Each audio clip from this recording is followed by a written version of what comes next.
La foi au jour dernier. Selon une traduction de Cheikh Saleh Al-Uthaymin, rahimahullah. Nous croyons au jour dernier, qui est le jour de la résurrection. Il n'y aura pas d'autre jour après celui-là. Les gens seront ressuscités pour vivre éternellement, soit dans la demeure des délices, c'est-à-dire le paradis, soit dans la demeure du châtiment douloureux, l'enfer, qu'Allah nous en préserve. Nous croyons à la résurrection. Allah le Très-Haut redonnera la vie aux morts lorsque l'ange Israfil soufflera dans la trompe pour la seconde fois. Et Allah nous dit: ونفخ في الصور فصعق من في السماوات ومن في الأرض إلا من شاء الله ثم نفخ فيه أخرى فإذا هم قيام ينظرون. Et on soufflera dans la trompe, et voilà que ceux qui sont dans les cieux et ceux qui sont sur la terre seront foudroyés, excepté ce qu'Allah voudra. Puis on y soufflera une seconde fois, et les voilà debout à regarder. Sourate 39, verset 68. Les gens sortiront donc de leur tombe pour se présenter devant le Seigneur de l'univers. Ils seront les pieds nus, dévêtus et non circoncis. كما بدأنا أول خلق نعيده وعدا علينا إنا كنا فاعلين. Comme nous avons commencé la première création, ainsi nous la répéterons. C'est une promesse qui nous incombe et nous l'accomplirons. Sourate 21, verset 104. Nous croyons au registre de nos actions qui nous seront remis soit dans la main droite, soit par derrière le dos dans la main gauche. Et Allah nous dit: فأما من أوتي كتابه بيمينه فسوف يحاسب حسابا يسيرا وينقلب إلى أهله مسرورا وأما من أوتي كتابه وراء ظهره فسوف يدعو ثبورا ويصلى سعيرا. Celui qui recevra son livre en sa main droite sera soumis alors à un jugement facile et retournera tout réjoui auprès de sa famille. Et quant à celui qui recevra son livre derrière son dos, il invoquera la destruction sur lui-même et il brûlera dans un feu ardent. Sourate 84, versets 7 à 12. Et Allah nous dit également: وكل إنسان ألزمناه طائره في عنقه ونخرج له يوم القيامة كتابا يلقاه منشورا اقرأ كتابك كفى بنفسك اليوم عليك حسيبا. Et à chaque homme nous avons attaché son œuvre à son cou. Et au jour de la résurrection, nous lui sortirons un livre qu'il trouvera déroulé. Lis ton livre, tu te suffis aujourd'hui d'être ton propre comptable. Sourate 17, versets 13 et 14. Nous croyons aux balances qui seront mises en place pour peser nos œuvres le jour de la résurrection. Et nous croyons que nulle âme ne subira d'injustice. فمن يعمل مثقال ذرة خيرا يره ومن يعمل مثقال ذرة شرا يره. Et quiconque aura fait l'équivalent d'un atome de bien le verra, et quiconque aura fait l'équivalent d'un atome de mal le verra. Sourate 99, versets 7 et 8. Et également: فمن ثقلت موازينه فأولئك هم المفلحون ومن خفت موازينه فأولئك الذين الذين خسروا أنفسهم في جهنم خالدون تلفح وجوههم النار وهم فيها كالحون. Ceux dont la balance sera lourde seront les gagnants, et ceux dont la balance sera légère seront ceux qui auront ruiné leur propre âme, et ils demeureront éternellement en enfer. Le feu brûlera leur visage, et ils auront les lèvres crispées. Sourate 23, versets 102 à 104. Et enfin, من جاء بالحسنة فله عشر أمثالها ومن جاء بالسيئة فلا يجزى إلا مثلها وهم لا يظلمون. quiconque viendra avec une bonne œuvre aura 10 fois autant, et quiconque viendra avec une mauvaise œuvre ne sera rétribué que par son équivalent, et on ne leur fera aucune injustice. Sourate 6, verset 160.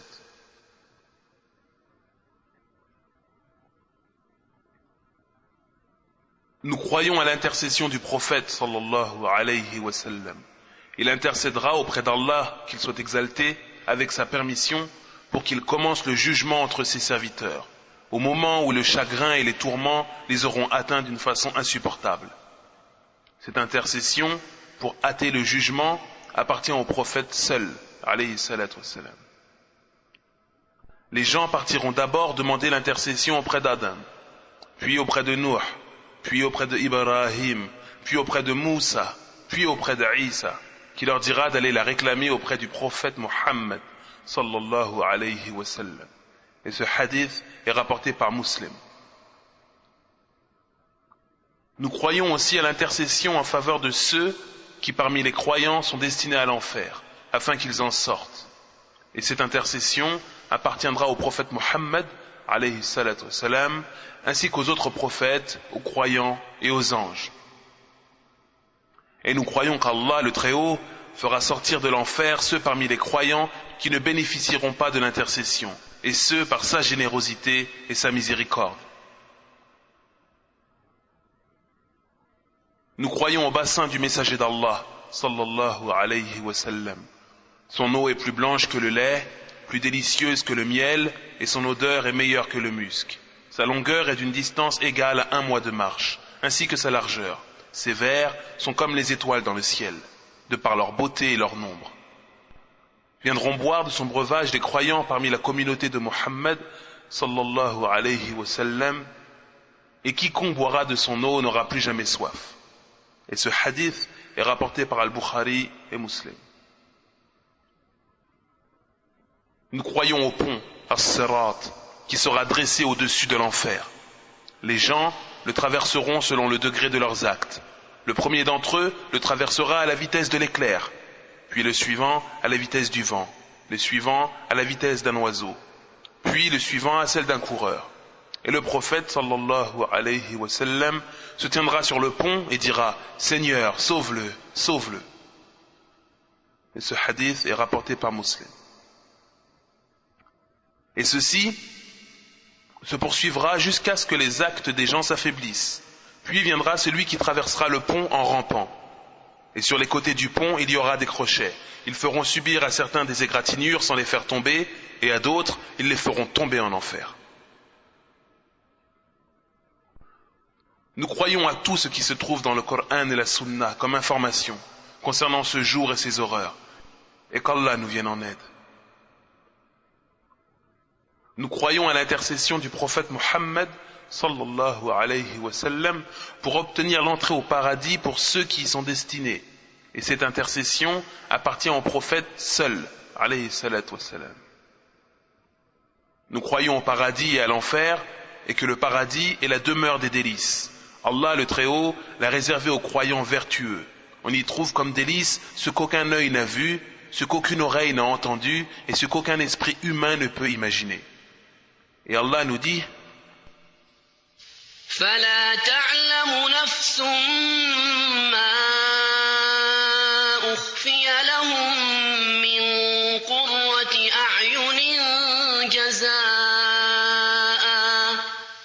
جزاء بما كانوا يعملون. Aucune âme ne sait ce que l'on a caché pour elle comme réjouissance pour les yeux, en récompense de ce qu'elle faisait. Sourate 32, verset 17. Et l'enfer est la demeure du châtiment. Allah, qu'il soit exalté, l'a réservé aux mécréants injustes. On y trouve comme châtiment et punition ce que l'on ne peut imaginer.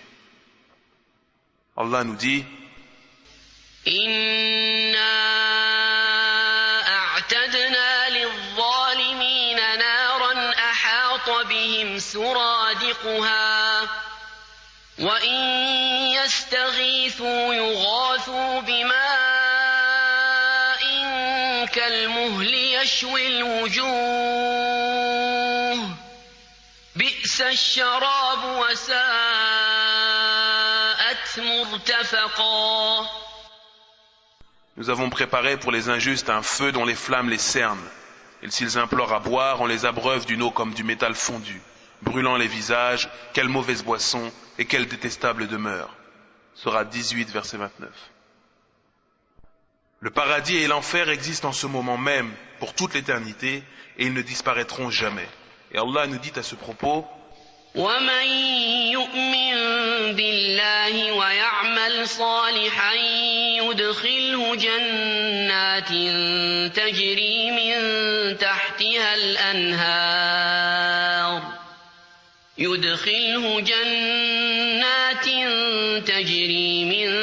تحتها الأنهار خالدين فيها أبدا قد أحسن الله له رزقا. Et quiconque croit en Allah et fait le bien, il le fait entrer dans des jardins sous lesquels coulent les ruisseaux pour y demeurer éternellement. Allah lui a donc accordé une belle rétribution. Sourate 65, verset 11.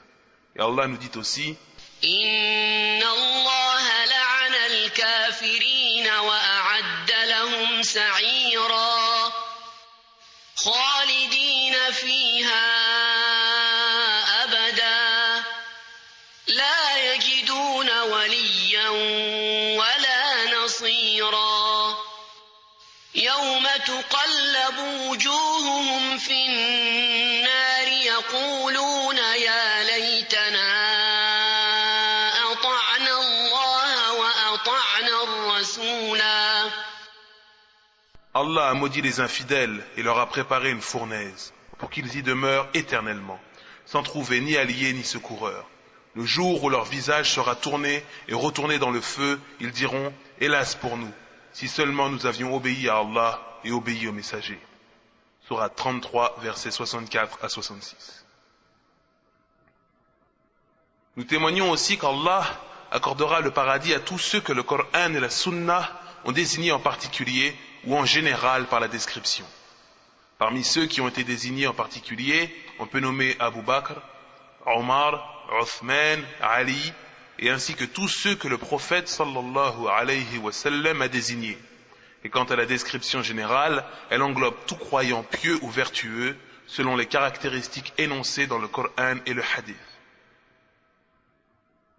Nous témoignons également qu'Allah accordera l'enfer à tous ceux que le Coran et la Sunna ont nommés en particulier ou ont décrit en général. Parmi ceux qui ont été désignés en particulier, on peut nommer Abu Lahab, Amr ibn Luhay al-Khuza'i et d'autres.